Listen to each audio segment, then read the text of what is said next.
सर्व संतों की जय, सर्व भक्तों की जय, धर्मी पुरुषों की जय, श्री काशी धाम की जय, श्री छुडानी धाम की जय, श्री करौथा धाम की जय, श्री बरवाला धाम की जय। सत साहिब ग्रीब नमो नमो सतपुरुष को नमस्कार, गुरु की नहीं सुर नर मुनि जन साधुआ संतों सर्वस्दी नहीं। सतगुरु साहेब संत सब डंडो तुम प्रणाम, आगे पीछे मध्य हुए तिनको जा कुर्बान। नराकार निर्विषम काल जार भयवंदनम निर्लेपम निज निर्गुणम, अकल अनुपवेशोन धुनम सोहम सुरति समाप्तम सकल समाना नीरतलय। उज्ज्वल हीरंबर हरदमम बेपरवा अथाहे वार पार नहीं मध्यतम।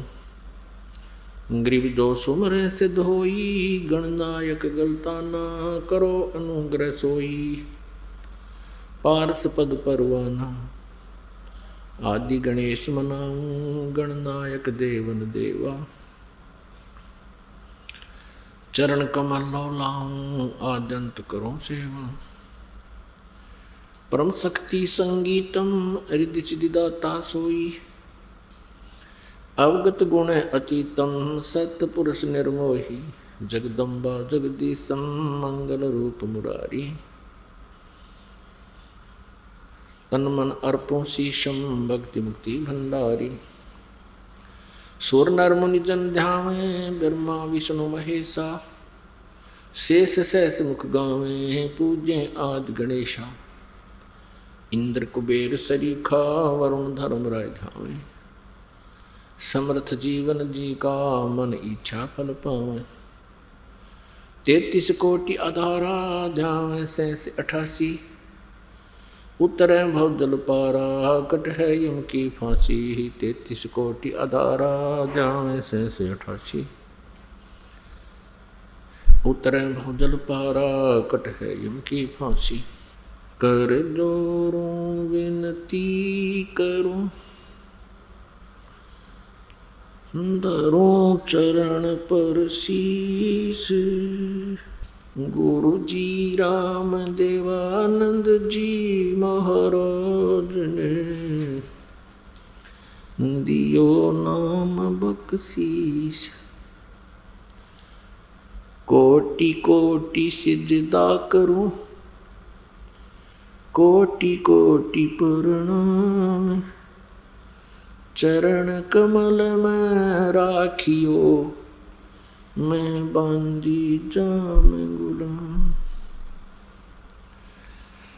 कुत्ता हूँ गुरुदेव का, रामपाल दास का नाम। गले प्रेम की जेवड़ी, जांखें चुहा जाऊं। तो करो तो बावड़ू, दूर दूर करो तो जाऊं। जो राखो त्यों ही रहूं, जो देव सुख। जय इब कै सतगुरु मिले, सब दुख आँखों रोए। चरणों ऊपर शीस धरूं, कहूँ जो कहनी हो। कबीर गुरु जी मिलेंगे, पूछेंगे कुशलात। आदि अंत की सब कहूँ, अपने दिल की बात। गुरु जी तुम ना भूलियो, चाहे लाख लोग मिल जाएं। हम जैसे तुमको बहुत हैं, तुम जैसे हमको नहीं। तुम्हारे विसारे क्या बना, मैं किसकी शरण में जाऊं। शिव विरच मुनि नारद, तिनके हृदय न समाऊं। अवगुण किए तो बहुत किए, करत न मानी हार। बावे बंदा बख्श दियो, बावे गर्दन उतार। अवगुण मेरे बाप जी, बख्शो गरीब नवाज। जो मैं पूत कपूत हूँ, बोहर पिता को लाज। मैं अपराधी जन्म का, नख सिख भरे विकार। तुम दाता दुख भंजना, मेरी करो संभार। सुरत करो मम साइया, हम हैं भव जल माही। आप ही बह जावांगे जो, तुम न पकड़ोगे बाण। बंदी छोड़ दयाल जी, तुम तक हमारी दौड़। जैसे कागज जहाज को, अब सूजत और न ठोर। परम पिता परमेश्वर पूर्ण ब्रह्म, परम अक्षर ब्रह्म, सर्व सृष्टि रचनहार कबीर देव जी की असीम कृपा से, कबीर साहब जी की असीम कृपा से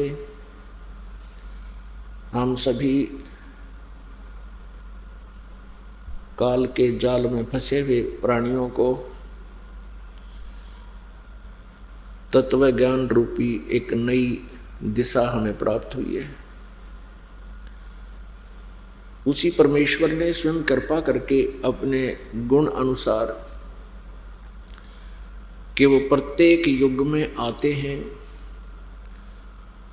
अपनी जानकारी यानी परमात्म तत्व को स्वयं ही बताते हैं और आत्म ज्ञान भी वही प्रदान करते हैं। आत्म ज्ञान क्या होता है, परमात्म ज्ञान क्या है? आत्म ज्ञान है अपने विषय में जानकारी, हम कहाँ से आए हैं, हमारा यहाँ जन्मने और मरने के पीछे क्या कारण है, इसकी क्या आवश्यकता है, मृत्यु के उपरांत ये प्राणी कहाँ जाता है, इसकी क्या दशा होती है, इस प्राणी को क्या करना चाहिए, मानव जीवन प्राप्त करके इसने कौन से शुभ कर्म करने चाहिए, कौन से अशुभ ना करने चाहिए। यह जानकारी आत्म ज्ञान कहलाता है। परमात्म ज्ञान है पूर्ण ब्रह्म परम अक्षर ब्रह्म की जानकारी। परम अक्षर ब्रह्म यानी परमात्म तत्व की जानकारी केवल स्वयं परमात्मा ही आकर देता है। यह हमारे सभी सद्गुरु साक्षी हैं इस बात की। पवित्र वेदों में यही प्रमाण है। ऋग्वेद मंडल नंबर 9 सूक्त नंबर 86 मंत्र 26 और 27 में, ऋग्वेद मंडल नंबर 9 सूक्त 82 मंत्र 1, 2, 3 में, ऋग्वेद मंडल नंबर 9 सूक्त नंबर 96 मंत्र 16 से लेकर 20-21 तक, ऋग्वेद मंडल नंबर 9 सूक्त नंबर 1 मंत्र नंबर 8 और 9 में, ऋग्वेद मंडल नंबर 9 सूक्त नंबर 20 मंत्र नंबर 1 में, और भी अनेकों स्थानों पर उस परमेश्वर की जानकारी है कि वो परमात्मा कबीर देव है, कबीर साहब है। वेद उसे कबीर देव लिखते हैं, हम अपनी मातृभाषा में उसी परमात्मा का नाम कबीर साहब बोलते और लिखते हैं, क्योंकि हम अपनी मदर लैंग्वेज में, मातृभाषा में वह को हम वह बोलते हैं। पूरे पंजाब में, पूरे उत्तर प्रदेश, राजस्थान, MP, जितने भी निकटवर्ती प्रदेश हैं हमारे सभी, और जितने संत हुए हैं उन्होंने अपनी मातृभाषा में जो भी अपना अनुभव लिखा, उन्होंने वेदों को वेद बोला है, यानी हम वै को वै बोलते हैं, और ये शुद्ध हिंदी के जानने वाले इसको वै बोल देते हैं, वेद कह देते हैं। इसी प्रकार जहाँ वेदों में कवि शब्द लिखा है, कवि, कबीर, कबीर, तो हम उसको कबीर बोलते हैं, कबीर, वै बोलते हैं वै को। इतना ही बोलने का उच्चारण का अंतर है, प्रोनाउंसिएशन का ही फर्क है। बाकी जो वेदों में वर्णित है वो कबीर साहब, वो पूर्ण परमात्मा है, उसको ये अधिक जो शिक्षित मानते हैं अपने आप को, व्याकरण के ज्ञाता, उसको यदि कबीर देव की वो संधि छेद करके उसका अनुवाद करना चाहेंगे तो वो क्या लिखेंगे, कवि साहब, कवि परमेश्वर। कबीर देव का अनुवाद करने के लिए उन्हें लिखना पड़ेगा कवि परमेश्वर। हम उसको कवि परमेश्वर कह देते हैं, कवि। लेकिन वेदों में जैसे यजुर्वेद है, यजु अलग लिख दें, रे हटा दें, अपसर्ग लगा दें, और वेद अलग लिख दें प्लस करके, तो इसका अगर हम आगे कोई अनुवाद करेंगे तो यजुर्वेद ही लिखना पड़ेगा, उस रे को हम मिटा नहीं सकते। ऐसे ही कबीर देव जहाँ लिखा है, हम उसको कबीर देव बोलते हैं, कबीर देव। फिर हम देव को परमेश्वर को, चाहे साहब को, हम कबीर साहब कहने लगे, कबीर देव की बजाय कबीर साहब कहने लगे, कबीर परमेश्वर कहने लगे। तो इस प्रकार इसको अपभ्रंश भी नहीं कह सकते, क्योंकि हम अपनी लैंग्वेज को अपभ्रंश नहीं मान सकते। तो ऐसे ये कबीर देव नाम परमात्मा का है, कबीर साहब को हो, कबीर देव को। तो वो कबीर देव, वो कबीर साहब अपने सतलोक से चलकर आता है, सत साधना करने वाले साधकों के सब विघ्नों को नाश करता है, अपने शरीर को सरल करता हुआ। क्योंकि परमात्मा का जो वास्तविक शरीर है, वास्तविक जो नूर है शरीर का, सतलोक में साकार है परमात्मा।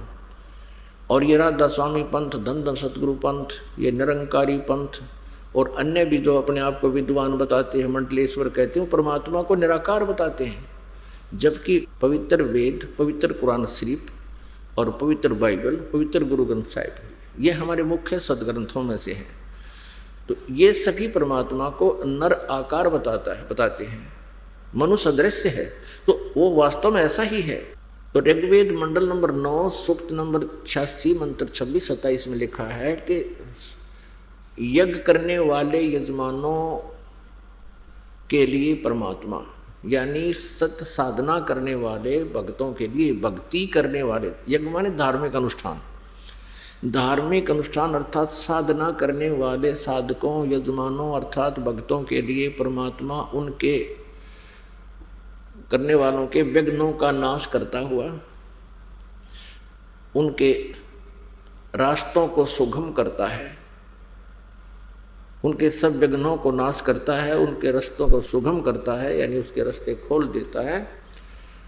और वह परमात्मा अपने रूप को सरल करता हुआ, क्योंकि सतलोक के अंदर परमात्मा एक बहुत बड़े गुम्बदनुमा एक महल में विराजमान है, उसका अक्षेत्र बहुत बड़ा है, उसके सेंटर में परमात्मा विराजमान है। और सतपुरुष परमेश्वर को इसलिए कहते हैं वो अविनाशी प्रभु है। और सतपुरुष यानी परम अक्षर ब्रह्म कहो, चाहे उसको सतपुरुष कहो, उनके एक रोमकूप में इतना प्रकाश है, इतना नूर है, करोड़ सूर्य करोड़ चंद्रमा मिला दे तो भी उनकी रोशनी परमात्मा के एक रोमकूप के प्रकाश के सामने फीकी रहे। वो ऐसा स्वरूप है परमात्मा का, नर आकार है। तो एज इट इज यदि प्रभु यहाँ आ जाएं तो हम कुछ नहीं देख सके, हमारी आंखें बंद हो जाएं। जैसे उल्लू सूर्य के प्रकाश को और सूर्य को नहीं देख सकता, तुरंत ऑटोमेटिकली बंद हो जाती उसकी आंखें। तो उस परमेश्वर के उस नूर को हम चरम दृष्टि से नहीं देख सकते, नहीं सहन कर सकते। इसलिए वो परमेश्वर अपने रूप को सरल करके, हल्का तेज पुंज का, जैसे परमेश्वर की महिमा को आदरणीय गरीबदास साहिब जी ने ब्रह्म वेदी में कहा कि तेज पुंज अन्य दे धरकर इस विध हमको भेंट ही, इस तरह हमको मिलते हैं, अपने रूप को सरल करके आता है। और वह कबीर देव परमात्मा, वो कबीर देव, वो कबीर साहब, कबीर परमेश्वर यहाँ विद्युत के समान क्रीड़ा करता हुआ भक्तों को, अच्छी आत्मा को, पुण्यात्मा को प्राप्त होता है। और वो परमात्मा तीसरे मुक्ति धाम में विराजमान है, वहाँ एक देशीय है। इस प्रकार वो परमात्मा हमें ज्ञान का उपदेश देते हैं, हमें यथार्थ ज्ञान देते हैं। तो परमात्म तत्व अर्थात अपनी जानकारी परमेश्वर स्वयं ही देने के लिए आते हैं। श्रीमद् भगवत गीता अध्याय नंबर 4 के श्लोक नंबर 32 में बताया है कि गीता ज्ञानदाता कह रहा है कि मैंने जो गीता अध्याय नंबर 4 के श्लोक 25 से लेकर 31 तक जो भी जानकारी दी है कि कोई तो देवताओं की पूजा करता है, कोई योग अभ्यास ही करता है, कोई स्वाध्याय ही करता है, कोई अहिंसावादी तीक्ष्ण व्रत ही करता है, मुंह पर पट्टी बांध कर नंगे पैरों घूमना ही अपना कर्म समझता है, अच्छा भक्ति मार्ग समझते हैं। और ये सभी साधक अपनी अपनी साधनाओं को पाप नाशक जानते हैं, क्योंकि यदि वो अपनी साधना को वो ठीक ना समझें, अच्छी ना समझें, तो साधना बंद कर देंगे, कर ही नहीं सकते। इसलिए वो अज्ञानतावश अपनी अपनी साधनाओं को पाप नाशक जानकर ही कर रहे हैं, उसको ऐसा जानते हैं। श्रीमद् भगवत गीता अध्याय नंबर 4 के श्लोक 32 में कहा कि इस प्रकार के जो धार्मिक अनुष्ठानों की जानकारी और इससे भी विस्तृत वो सच्चिदानंद घन ब्रह्म की वाणी में ब्रह्मणे मुखे माने सच्चिदानंद घन ब्रह्म की वाणी, यानी जो परमेश्वर स्वयं आकर के सतलोक से चलकर यहाँ अपनी अच्छी आत्मा को मिलता है, उस नियमानुसार प्रत्येक युग में परमात्मा आते हैं और वो तत्व ज्ञान, वो यथार्थ ज्ञान, अपनी जानकारी और हम कहाँ थे, कैसे यहाँ आगे, हमारे जन्म मृत्यु क्यों हो रही है, इसके पीछे किसका स्वार्थ है हमें मारने और जन्म देने में, ये परमात्म ज्ञान है। इसमें आत्मज्ञान भी, परमात्म ज्ञान के अंदर आत्मज्ञान भी और सभी परमात्म ज्ञान भी, दोनों का समावेश हो जाता है। तो उस परमेश्वर ने आके हमें जानकारी दी है कि तुम यहाँ के निवासी नहीं हो, ये पृथ्वी लोक सबसे घटिया स्थान है। यहाँ पर कभी फ्लड आ जाती है, कभी गर्मी सताती है, कभी इतना अकाल गिर जाता है, त्राही त्राही मच जाती है, टक्कर मार मार कर मर जाते हैं, कहीं साइक्लोन आ जाते हैं, कभी भूकंप आ जाते हैं, कोई दुर्घटना मर जाते हैं, कई महामारियों के अंदर नष्ट हो जाते हो। किसी का पुत्र मर रहा है, किसी की पुत्री मर गई है, किसी की बेटी विधवा हो गई है, किसी का कुछ हो गया, किसी के हाथ कट गया, किसी की आंखें फूट गई, कोई पशु पक्षी बनकर कितना घोर कष्ट उठा रहे हो।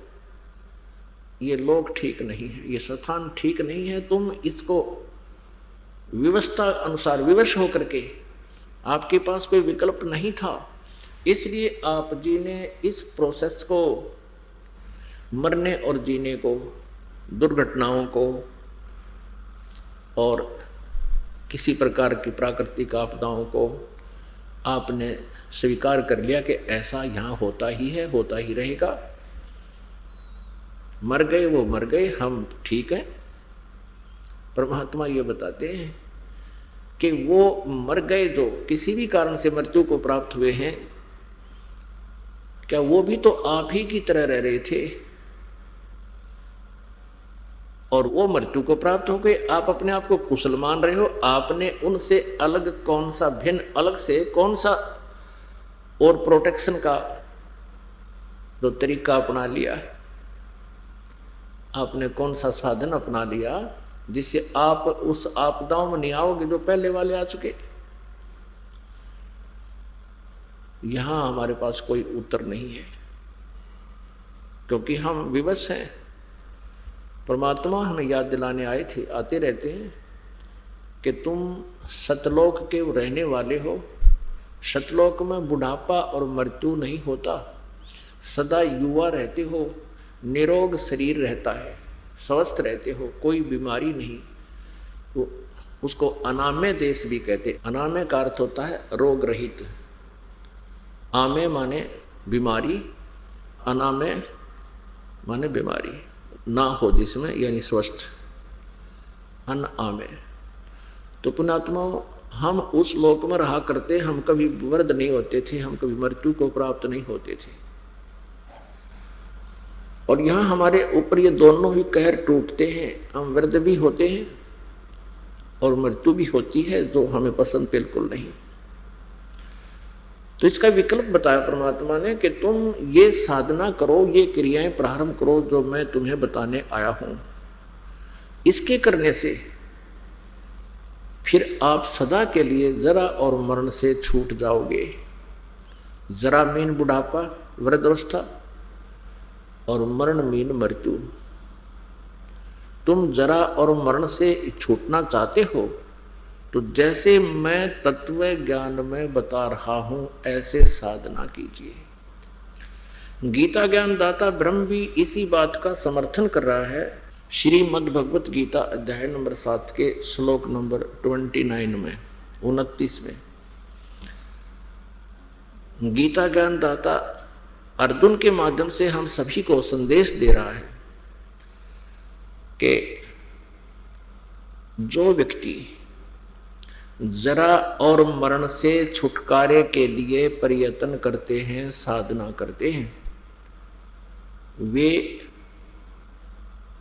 उस ब्रह्म से यानी तत्व ब्रह्म से और पूरे अध्यात्म ज्ञान से और सभी प्रकार के कर्मों से परिचित हैं। मैं तो तुम्हें बता रहा हूं, गीता जी अध्याय नंबर 4 के श्लोक नंबर 34 में कहा कि अर्जुन उस ज्ञान को जिसको परमात्मा स्वयं अपने मुख कमल से उच्चारण करके सुनाता है, इसलिए गीता जी अध्याय नंबर 4 के श्लोक नंबर 32 में उसको ब्रह्मणे मुखे कहा है।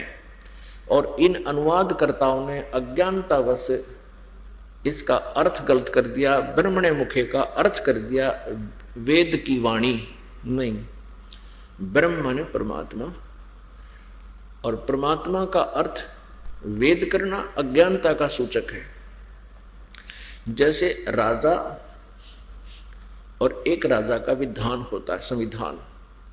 जहां राजा का प्रसंग हो और वो प्रसंग को ना समझकर अनुवाद करता, राजा का अर्थ संविधान कर देता है कि संविधान की वाणी में अर्थ लिखना था, वहां राजा की वाणी में राजा का आदेश ना लिख करके संविधान की वाणी लिखता है, तो वो गलत कह रहा है। क्योंकि राजा का अर्थ संविधान नहीं होता, ब्रह्म का अर्थ प्रभु होता है, इसका अन्य अर्थ नहीं होता। जहां पर इन्होंने अन्य अर्थ किए हैं वो गलत किए हैं, तत्व ज्ञान के अभाव से किए हैं। और जितने भी शब्द कोशों में भी कहीं इन्होंने ऐसी त्रुटि की है तो इन अज्ञानियों के द्वारा किए गए शब्दार्थों से ही उन्होंने रेफरेंस दे रखी। शब्द कोशों में भी लिखा है कि ऐसा अनुवाद उस गीता अध्याय इतने में किया हुआ, इसलिए मैं भी शब्द कोश में उसी के आधार से इसका अर्थ ऐसा कर रहा हूं। तो वो गलत कर दिया, शब्द कोश भी गलत बना दिए, शब्दार्थ गलत हो गए। तो यहां सच्चिदानंद घन ब्रह्म की वाणी में जो ज्ञान विस्तार से कहा गया है सभी धार्मिक अनुष्ठानों यज्ञों के बारे में, वो तत्व ज्ञान है। श्रीमद् भगवत गीता अध्याय नंबर 4 के श्लोक नंबर 34 में कहा कि उस तत्व ज्ञान को तू तत्वदर्शी संतों के पास जाकर समझ, उनको दंडवत प्रणाम करने से, कपट छोड़कर नम्रतापूर्वक प्रसन्न करने से वह तत्वदर्शी संत आपको तुझे परमात्म तत्व की जानकारी देंगे। वह तत्वदर्शी संत तुझे उस परमात्म तत्व की, परम अक्षर ब्रह्म की जानकारी देंगे। उनसे सुन, उनसे पूछो। इससे एक बात तो ये स्पष्ट हो गई कि गीता ज्ञानदाता उस परमात्म तत्व से परिचित नहीं है। उसने ऑप्शन छोड़ दिया, उसने कह दिया है कि उस तत्वदर्शी संत बताएंगे। तो यहां गीता अध्याय नंबर 8 के श्लोक नंबर 1 में अर्जुन ने पूछा, फिर किम तत्ब्रह्म और किम अध्यात्म और किम कर्म पुरुषोत्तम अधिभूत च अधियज किम प्रोक्तम। उसमें लिखा है कि अर्जुन कहता है फिर वो तत्व ब्रह्म कौन है, वो क्या चीज है तत्व ब्रह्म, और क्या यह जातम है, और वो कर्म क्या है। आगे इसका उत्तर देता है संक्षिप्त में 8वें अध्याय के 3रे श्लोक में कि वो परम अक्षर ब्रह्म है। वो तत्व ब्रह्म कौन है जिसको जानकर फिर प्राणी केवल जरा और मरण से ही छूटने का प्रयत्न करते हैं। 8वें अध्याय के 3रे श्लोक में बताया कि वो परम अक्षर ब्रह्म है, वो गीता ज्ञान दाता से अलग परमेश्वर है। तो गीता अध्याय नंबर 7 के श्लोक नंबर 29 में कहा है गीता ज्ञान दाता ने कि मेरे आश्रित होके मैं जो तुझे संदेश दे रहा हूं कि तत्वदर्शी संत की खोज कर दंडवत प्रणाम कर नम्रता पूर्वक उनसे प्रसन्न करो। फिर वो तत्वदर्शी संत उस सच्चिदानंद घन ब्रह्म की वाणी, उनके मुख से उत्तरित वाणी में जो तत्व ज्ञान है, परमात्म ज्ञान है, उसको बताएंगे। तो मेरे इस ज्ञान को आश्रित करके जो जरा मरण मोक्षाय यतन्ति ते, जो मेरे इस ज्ञान को आधार मानकर तत्वदर्शी संतों के पास चले गए, उनको तत्वदर्शी संत मिल गया,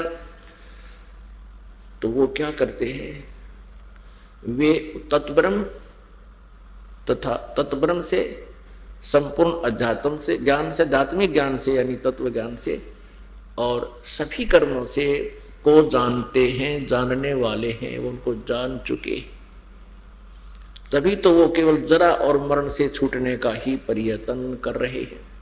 तो पुण्यात्मा, परमेश्वर ने आकर हमें ज्ञान दिया है, हमें बताया है कि तुम यहां पाप इकट्ठा करके काल के जाल में फंसे रहते हो, तुम्हें शुभ कर्मों की जानकारी नहीं है, सत साधना से आप परिचित नहीं हो, क्योंकि यथार्थ भक्ति मार्ग से यानी पूर्ण परमात्मा परम अक्षर ब्रह्म से, उसके पाने की विधि से, सतलोक जाने की विधि से परमेश्वर कबीर जी के अतिरिक्त या उन महापुरुषों को जिनको परमात्मा अपने विधान अनुसार, अपने गुण अनुसार, अपनी महिमा के अनुसार आकर मिलते हैं। जैसे अभी आपने ऋग्वेद मंडल नंबर 9 सूक्त नंबर 86 मंत्र 26-27, ऋग्वेद के ही मंडल 82 मंत्र 1-2, ऋग्वेद मंडल नंबर 9 के ही सूक्त 82 मंत्र 1-2-3, ऋग्वेद मंडल नंबर 9 सूक्त 96 के 16 से 21 तक, और ऋग्वेद मंडल नंबर 9 सूक्त 20 मंत्र 1 तक 1 में। इसी प्रकार ऋग्वेद मंडल नंबर 9 सूक्त नंबर 1 मंत्र 8 और 9 में ये स्पष्ट किया है कि वो परमात्मा कैसी लीला करता है। वो अपने तीसरे मुक्ति धाम सतलोक से, अमर धाम से चलकर आता है, वो वहाँ विराजमान है, वहाँ रहता है, अच्छी आत्मा को मिलता है जो श्रेष्ठ आत्मा होती है। जैसे आकाशीय बिजली उसी धातु पर गिरती है जिसमें उसका अट्रैक्शन बनता है, ऐसे ही वो परमात्मा उन पुण्यात्माओं की तरफ खिंचा चला आता है जो अच्छी आत्मा होती है। उनमें से कौन कौन है? आदरणीय धर्मदास साहिब जी, आदरणीय मुरुखदास साहिब जी, आदरणीय नानक साहिब जी, आदरणीय दादू साहिब जी, आदरणीय गरीबदास साहिब जी, आदरणीय गीसा दास साहिब जी खेखड़ा वाले, आदरणीय गरीबदास साहिब जी छुड़ानी वाले हरियाणा वाले, और आदरणीय नामदेव जी। ऐसे महापुरुषों को तो बहुतों को मिले हैं, लेकिन हमारे पास जो प्रमाणित से हैं उनमें से विशेष कर ये आधा दर्जन के करीब तो दास को उनका जानकारी है। इनको तो यथार्थ ज्ञान हुआ प्रभु से, परमेश्वर ने आकर अपने विधान अनुसार, संविधान अनुसार, अपने नियम अनुसार उनसे मिले। जैसे वेद बताते हैं ऐसी लीला मालिक करता, ऐसी ही की उन्होंने। वेद तो इस दास ने अभी देखे हैं 2-4 वर्ष से, और ये लीला 600 वर्ष पहले परमात्मा ने की हुई है, और प्रत्येक युग में उन्होंने की है। वो स्वयं अपना प्रमाण दे रहे हैं अपनी सच्चिदानंद घन ब्रह्म की वाणी में, अर्थात कबीर वाणी में, कि वो परमात्मा ऐसे करता है, वो ऐसे ही उन्होंने किया हुआ है। तो उन महापुरुषों को छोड़कर जिनको परमात्मा विधान अनुसार मिले हैं और जिन्होंने परमेश्वर के ज्ञान को स्वीकारा है, उसके अतिरिक्त कोई भी इस तत्व ज्ञान से, परमात्म ज्ञान से परिचित नहीं है। यहाँ तक कि श्री ब्रह्मा जी, श्री विष्णु जी, श्री शिव जी, दुर्गा जी, श्री देवी जी और अन्य ऋषि और ब्राह्मण कोई भी परिचित नहीं है इस तत्व ज्ञान से। ये सभी डलेड हो रहे हैं।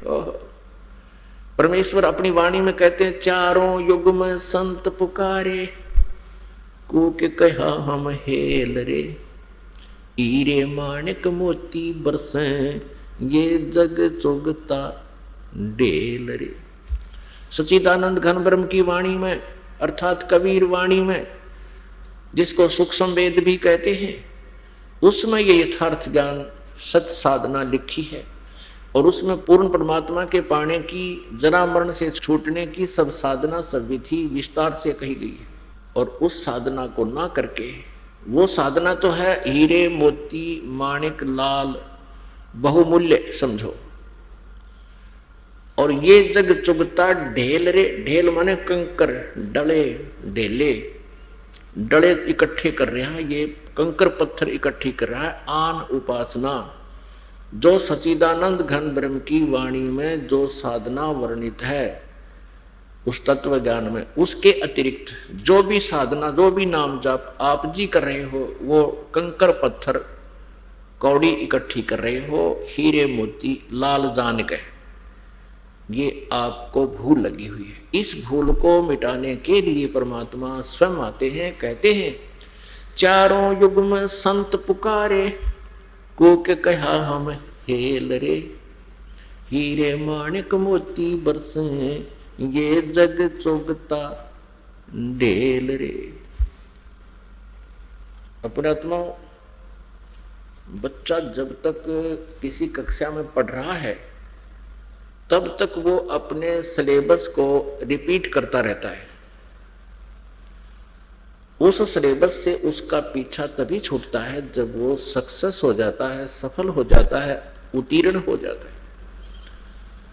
आप जी अभी शिक्षा में हो, आप अभी पढ़ रहे हो, आपका एग्जाम, आपकी परीक्षा होगी कब? जब आपकी मृत्यु होगी। जब तक आपका शरीर नहीं छूटता तब तक आप विद्यार्थी हैं, और विद्यार्थी का कर्तव्य बनता है कि उस सिलेबस को बार बार आवर्ती करता रहे, रिपीटेशन करता रहे, उसको सुनता और पढ़ता रहे, तो फिर परीक्षा में वो बालक, वो विद्यार्थी आसानी से सफल हो जाता है।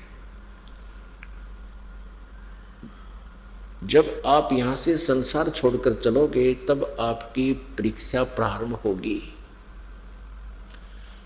और उस समय आपने जैसा भी अपने जीवन में ज्ञान सुना है, भक्ति की है, जैसे भी आपकी वृत्ति मन की स्वभाव रहा है, वो सूक्ष्म शरीर में ऐसा ही क्रियाएं आप करोगे। जैसे आप सौपन में, जैसे जिसकी दिनचर्या जैसी होती है, तो सौपन में भी वो ऐसे ही बोलता है, ऐसे ही बिरड़ाता है। एक समय हमारा दादाजी के भाई का पुत्र, यानी हमारा चाचा लगता था, वो खेतों में बाजरे का रखवाला रहता था।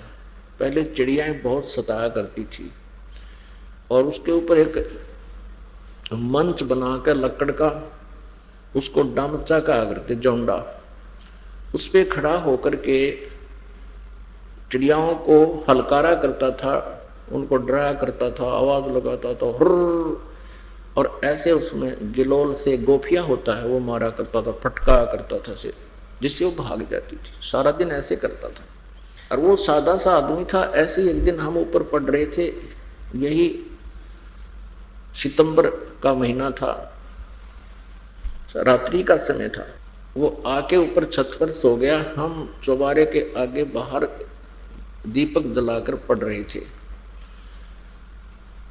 12-1 बजे तक हम जागते रहे, पढ़ते रहे, तो एकदम उसने ऐसा जोर से करा, हुर्र, हम एकदम डर गए, कूद कर पड़े, क्या हो गया चाचा को। हमने उसको उठाया, हमने कहा क्या हो गया काका, तेरा क्या हो गया? वो ऐसे कहने लगा, भाई मैंने ऐसे सोचा, मैं खेतों में खड़ा हूँ, और चिड़िया बाजरे को खा रही है, मैंने जोर से आवाज लगाई उनको डराने धमकाने के लिए, इसलिए मैंने सपना आ रहा था। तो पुण्यात्माओं, जैसी रिहर्सल दिन में होती है वैसी ही रात्रि में स्वप्न में भी वैसा ही उसकी वृत्ति बनी रहती है, ऐसे ही वो बिरड़ाता है। तो ऐसे ही जैसे कोई रेढ़ी लगा रखी है, केले बेच रहा है, ले ले 2 के 5, 2 के 5, 20 के 10, 20 के 10, तो वो सपने में भी नहीं बोलेगा ले ले 20 के 10, 20 के 10, क्योंकि उसका अभ्यास बन गया। तो ऐसे आप जी ने अब अभ्यास बनाओगे, जैसा यहां गप्पे मारोगे तो सपने में भी वो गप्पे याद आएंगे। जब आपका यह शरीर छूट जाएगा, सूक्ष्म शरीर में आप रहोगे, तो वहां आपकी परीक्षाएं प्रारंभ होंगी। आपने जैसे जीवन काल में जैसा भी संग्रह संचन किया है, कोई बकवाद घड़ी है या मालिक को याद किया है, जैसी भी आपकी विनम्रता या अभिमान, जैसा भी आपने संग्रह करके गए हो, तो वहाँ आप वैसा ही, वही परीक्षा में आप लिखोगे, यानी वही आपका वैसा ही व्यवहार विचार होगा। तो परमात्मा कहते हैं, मौला बैठा मोर्चे और देखे जन की भेड़, 12 कोट यम किंकर जहां एक नाम की खेड़। अब जैसे आप जी को स्वप्न आ जाता है या आपकी मृत्यु हो जाती है, तो आपको ऐसा लगेगा जैसे स्वप्न हो गया। तो परमात्मा कहते हैं कि जो मेरा भक्त है, उपासक है, नाम ठीक जप रहा है, साधना ठीक कर रहा है, उसकी परीक्षा लेता है भगवान। कैसे लेता? कि मालिक मौला बैठा मोर्चे अपने निज स्थान से देख रहा है और देखे जन की भेड़, मानी उसका गेम देख रहा है, मैच देखता है, उसकी भिड़ंत देखता है, उसका जो है लड़ाई देखता है कि वो कैसे लड़ता है काल के दूतों के साथ। जैसे काल के दूत आते हैं साधक के पास, सौपन सा बन जाता है, एकदम उसको वो अचेत हो जाता है जब वो लेने आते हैं, और वो गलती से आ भी गए आपके पास, तो प्रभु ये देखते हैं कि वे कौन सा हथियार प्रयोग करेगा इनको भगाने का। अब जिन्होंने सत्साधना की हुई है और ये ज्ञान आधार है कि ऐसी आपत्ति में आपने परमात्मा को याद करना चाहिए। यदि आप वहां कहते हैं हाय री मां मर गया, हमने बचाइयो बचाइयो, तो मां तो वहां आपको बचा नहीं पाएगी, ना पिताजी बचा पाओगे, ना कोई भाई, ना राजा है तो कोई सेना भी नहीं बचा पाएगी वहां पर आपको। तो ये तो होगा आपका फेल हो जाना। यदि आपने किसी से पुकार दिया मुझे बचाइयो, आइयो, हे भाई आइए, हे पिताजी मर गया, हे माँ मर गया, खा लिया, मैं मार दिया, तो आप फेल हो गए। और पास होने के लिए क्या बताया है कि एक सतनाम के सुमरण कर दो, श्वास उस श्वास का एकदम सिमरण शुरू हो जाना चाहिए ऐसी आपत्ति में। और किसका होगा? जिसने दिन में हुर कर रखी होगी तो रात में भी हुर करेगा। तो जिसने दिन में यानी अपने जीवन काल में जैसे भी परमात्मा को याद किया हुआ है, उस सूक्ष्म शरीर में भी उसको वही याद आवेगा और वही प्रैक्टिस बनेगी। तो यहां गरीबदास साहिब जी कहते हैं कि प्रभु परमेश्वर कबीर देव जी आप जी की परीक्षा लेने के लिए कई बार सौपन भी ऐसा बना देता है। तो ऐसी आपत्ति में हमने परमात्मा के उस सतनाम का सिमरण प्रारंभ कर देना चाहिए। जिसके पास प्रथम मंत्र है और द्वितीय नहीं मिला है सतनाम, तो प्रथम मंत्र का भी जाप आप शुरू कर दीजिए। उसी समय भी यम के दूत किसी भी प्रकार की जो आपके ऊपर आपत्ति काल डालना चाहेगा वो नहीं डाल पाएगा, आप सुरक्षित रहोगे। तो ये आपका पास होना होगा। मौला बैठा मोर्चे और देखे अपने जन की भेड़, भेड़ माने लड़ाई, उसकी तरीका देखता है, ये कौन सा फार्मूला अपना होगा। फिर उसका बता भी रहे हैं कि 12 करोड़ यम के दूत आ जाएं। 12 करोड़ हैं काल के दूत। कहते हैं सारे के सारे भी खड़े हों सामने तेरे आके, एक नाम की खेड़, खेड़ बोले ना टक्कर मारा अगर ये पशु जैसे बैठते हैं। और कहते हैं एक वह खेड़ है जैसे दो सांड उड़ते हैं, बैठते हैं, 2 भैंसे बैठते हैं, तो एक दूसरे का वो जो ऐसे सिर बढ़ाते हैं उसको खेड़ बोलते हैं कि उसने उसका खेड़ मारी। ये अपनी मदर लैंग्वेज है हमारी हरियाणा की देसी। तो कहने का भाव परमात्मा का है कि वो एक नाम की खेड़, सतनाम एक सिमरण कर दिया, हुआ खेड़ मार दी आपने, टक्कर मार दी 12 करोड़ के, और 12 के 12 करोड़ चक्कर काटते जाएंगे न, आपसे 100 फुट दूर जाकर खड़े हो जाएंगे। इसमें इतनी शक्ति बताई है, यथार्थ है ये बात। तो पुण्यात्मा, आप जी ने ये सिलेबस जो दास बता रहा है, ये ज्ञान, आप विद्यार्थी हैं, ये दास आध्यात्मिक गुरु है, अध्यापक है, जिसको अंग्रेजी में स्पिरिचुअल टीचर बोलते हैं। आप विद्यार्थी हैं और आप जी का ये जो स्टडी पीरियड है आपके अंतिम श्वास तक है। राम नाम रटते रहो, राम नाम रटते रहो, जब तक घट में प्राण, कब हो तो दीन दयाल के भनक पड़ेगी कान। अंतिम सांस तक है। ये तो सूक्ष्म वेद में थी ये वाणी है। और यजुर्वेद अध्याय नंबर 40 के श्लोक मंत्र नंबर 15 में वायु अनिलम अथ इदम अमृतम भस्मांतम शरीरम ओम कर्तु समर किलवे समर और कर्तुम समर। ओम नाम का जाप वायु अनिलम यानी श्वास उश्वास के साथ, जब तक तेरे शरीर का अंत ना हो, भस्मांतम शरीरम, तब तक ओम कर्तु समर किलवे समर कर्तुम समर, ओम नाम का जाप। क्योंकि वेदों में ब्रह्म तक की साधना का ही स्पष्ट वर्णन है और परम अक्षर ब्रह्म की साधना के लिए ऑप्शन है। यजुर्वेद के 40वें अध्याय के मंत्र 10 से लेकर 13 में बताया है कि जो ज्ञान परमात्मा के विषय में तत्वदर्शी संत देते हैं उनको उन्हीं से सुनो। यानी वेद ज्ञान दाता और गीता ज्ञान दाता एक ही है। तो उसने ऑप्शन छोड़ दिया है कि उस पूर्ण परमात्मा के पाने के लिए तो तत्वदर्शी संतों से ही आपने वो ज्ञान श्रवण करना पड़ेगा, सुनना पड़ेगा। तो कहने का भाव यह है कि सूक्ष्म वेद में भी यही बताया है कि नाम उठत नाम बैठत नाम सोवत जागबे, नाम खाते नाम पीते नाम से ती लागबे। यानी चलते फिरते उठते बैठते खाना खाने की तैयारी करते हो तो उस समय 2-4 नाम साथ में ले ही ले हैं। चलते हो फिरते हो रास्ते में जब भी दाव लग जा, बहुत बहुत याद करे परमात्मा के इस संदेश को। ठीक है, संसारिक टेंशन तो हमारे आजीवन बनी ही रहेगी। यदि काल न बना रखा है हमें यहाँ फंसाए रखने के लिए कि कहीं ये परमात्मा ना बचले। और हमें ये भी मालूम होना चाहिए अध्यात्म ज्ञान के आधार से, उस तत्व ज्ञान के आधार से, कि जो आपके भाग्य में लिखा है वो तो स्वाभाविक होगा ही होगा। फिर आपको ये भी याद रहना चाहिए कि आप पूर्ण परमात्मा की शरण में हो। यदि आपके भाग्य में कोई भयंकर आपत्ति है, यदि आप सद साधना कर रहे हो, नाम का सिमरण भी कर रहे हो, मर्यादा में रह रहे हो, वो आपदा आपके भाग्य में है, कर्म प्रारब्ध कर्म में है तो भी नहीं होगी, क्योंकि हम उस समर्थ की शरण में हैं। तो ये इन ज्ञान के आधार से आप टेंशन को हल्का करके फिर नाम पर जोर दे सकते हो। और ऐसे आप बार बार याद करके भगवान की भक्ति, चलते फिरते उठते बैठते बस में सफ़र कर रहे हो।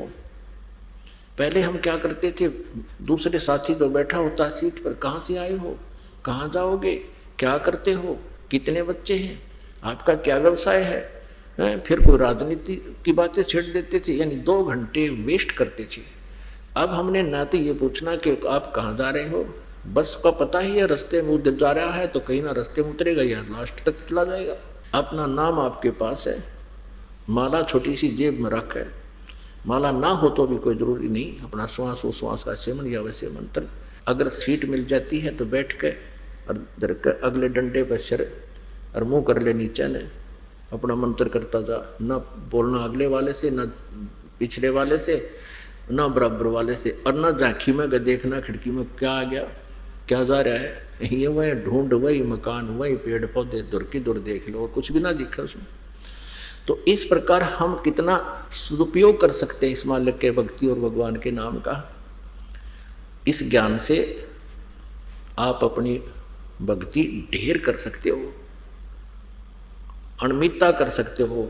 अमित यानी जिसके कोई वार पार ना हो, इतनी भक्ति कर सकते हो। और फिर एक सीमेंट श्वास का कितना कीमती है। आप असंख्य युगों से यहाँ कर्जवान बन गए हो इस काल भगवान के, क्योंकि आप इसके इस पृथ्वी रूपी विमान में सवार हैं और ऊपर स्वर्ग भी इसी का विमान है। ये सभी घूम रहे हैं, चल रहे हैं। इसने अपनी भक्ति शक्ति से ये विमान परमात्मा से ले रखे हैं, और इनमें जो भी बैठकर सवारी कर रहा है, यात्रा कर रहा है, ट्रैवल कर रहा है, उसका कर्जा आप जिन्हें देना पड़ेगा। यो आपके अकाउंट में लिखता रहता है ऑटोमेटिकली एक एक सेकंड का। तो आप कितने दिन हो गए इसमें सफ़र करते हैं ना, फिर आप इसका कर्जा नहीं दे पाते हो, इसका जो आपके ऊपर लोन है वो वापस नहीं कर पाते हो, तो फिर आपको गधे कुत्ते बनाकर ये यातनाएं देता है। हम कितने कर्जवान हो गए, आपका अकाउंट आपको बता दिया जाता है तो हार्ट अटैक हो जाए आपका। आज आपके ऊपर इतना कर्ज है, यानी आपके संचित कर्म शुभ और अशुभ जो वहाँ रखे हुए हैं इस काल के न्यायाधीश के पास, उनकी बहुत बड़ी संख्या है। आगे आपने क्या क्या दुख और भोगने हैं। अगर आपके यह बात जच जाए, यकीन हो जाए कि जो कहा जा रहा सच्ची है, तो आपका नींद हराम हो जाए।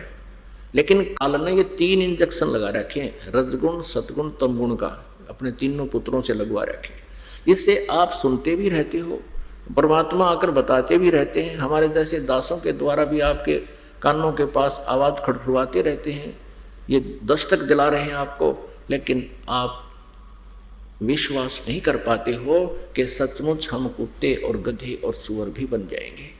और यही हमारी सबसे बड़ी भूल और हमारे इस मनुष्य जीवन के नाश करने का मूल कारण है। तो वो परमात्मा आकर हमें याद दिलाता है कि तुम कितने कर्जवान हो गए हो। उस कर्ज को उतारने के लिए एक श्वास का सिमरण कितना वैल्यूएबल है। ये लाल है, एक लाल आज 1 लाख करोड़ का हो रहा होगा।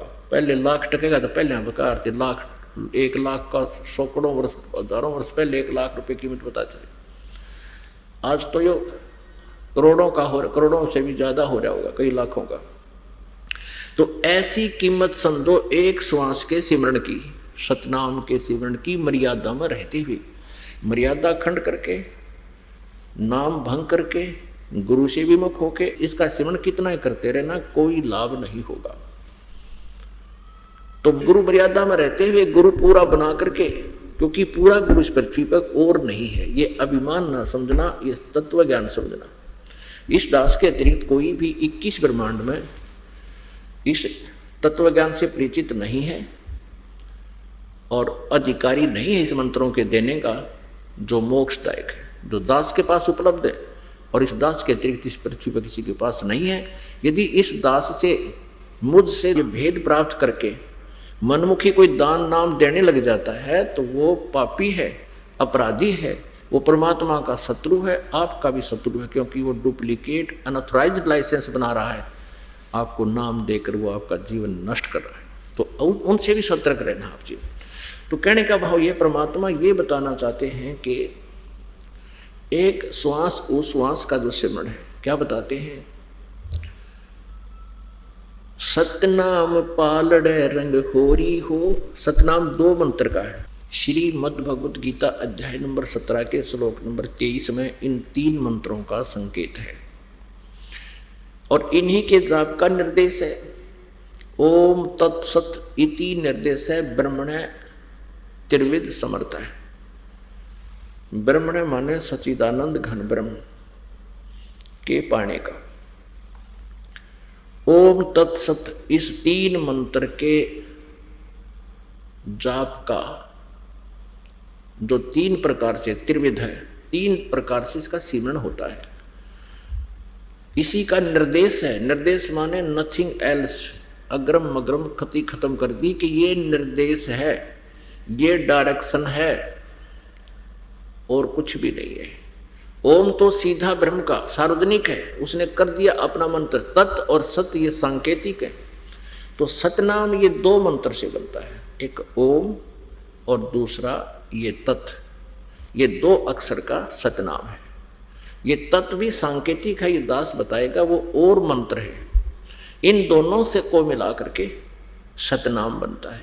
तो क्या बताते हैं कि सतनाम पालड़ रंग होरी हो, यानी एक तराजू के ये ताखड़ी होती है, अंग्रेजी में उसको बैलेंस बोलते हैं, उसके एक पलड़े में तो एक श्वास का सिमरण की वैल्यू रख दी जाए, सतनाम के एक सिमरण की वैल्यू कीमत। और दूसरी तरफ कहते हैं ये 14 लोक चढ़ावे। 14 लोकों में कौन कौन से है? विष्णु जी का लोक, शिव जी का लोक, ब्रह्मा जी का लोक, ब्रह्मलोक और दुर्गा का लोक और ये अतल उतल, ये सारे सब ये 14 लोक चढ़ा दे, रख दे दूसरे पलड़े में। और 3 लोक, पृथ्वी लोक, स्वर्गलोक और पाताल लोक, ये तो पासिंग रखे। पासिंग क्या होती थी पहले पुराने, हमारी मदर लैंग्वेज हरियाणा की मातृभाषा में पासिंग किसे बोलते थे? जैसे किसी की तखड़ी में जैसे सौदा लेने आता था व्यापारी। इस दास का जन्म किसान परिवार में हुआ, तो ये बनिए लोग आते थे, कोई गेहूं तोलता था, कोई बाजरा ले जाता था, तोलते थे तखड़ी में। और वो सबसे पहले उस बैलेंस को, तखड़ी को ऐसे चेक करता था, इसमें कोई एरर तो नहीं है। यदि उसमें कोई एरर होती, मान ले एक पलड़ा ऊंचा एक नीचा हो जाता और वो डंडी ऐसे डंडी होती थी, उसको पकड़ के ऐसे करते थे, तो वो उसको ठीक करता था, बैलेंस बनाता था। उसके लिए क्या करता था, उसी कनक मत है, जैसे गेहूं तोल रहा है तो गेहूं से ही एक मुट्ठी गेहूं उठाए और उस साइड में रख देता था जिधर का पलड़ा ऊंचे ऊपर को हो जाता था, ऐसे होता, फिर वो बैलेंस हो जाता था। 10 ग्राम 20 ग्राम जितना भी 50 ग्राम कणक डाल देने से। फिर जिसमें कणक डाली है